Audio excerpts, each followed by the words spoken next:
this morning that is simply not the case, that you, in fact, did have a conversation with Ms. Dhalla specifically about the passports that were being held by the Dhallas.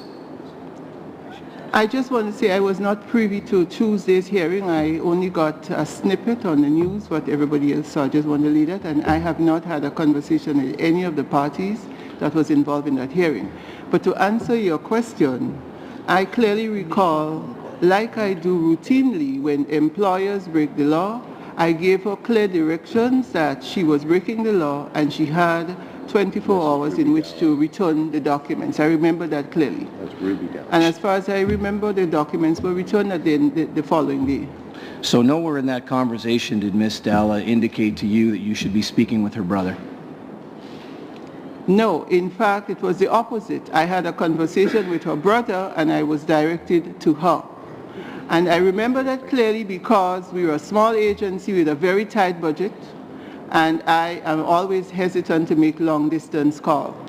And so I had a local call first. I have the numbers, and a 905 number in Mississauga, and then I had a call to Ottawa. Ms. Mason, when you spoke with Ruby Dhalla's brother, did he indicate to you that he had full and complete responsibility for that file? No, I spoke to him. In fact, when I made that call, the caregiver had indicated, I asked her routinely who were the adults in the house, what was the job she was doing. She indicated that she was taking care of an elderly woman. She mentioned some of the chores she was doing. Some things were appalling to me, even if I thought I heard it all.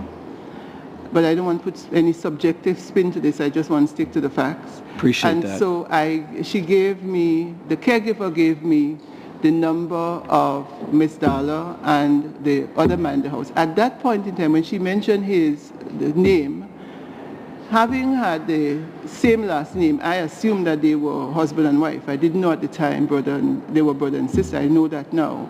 And so I called him. He was very busy, as he indicated, and I told him why I was calling, and he said I should speak with her. And I proceeded to make a phone call to her, and we had a conversation. In fact, if she checks her phone records, she'd realize that I made a call that lasted very shortly. I didn't get to reach her. I left a message. One I know would get her attention, and she phoned me back, and we had a conversation. So to be clear, you actually left a phone message for her to call you, and she did, in fact, return your phone call. How long was that conversation? Her phone records will tell how long the conversation was. My phone conversation was with whoever answered the phone in her office, left and came back and said she was busy and wanted to know what the call was about. And I said to her, the person who answered the phone, what the call was about. And shortly after, I received a phone call from her.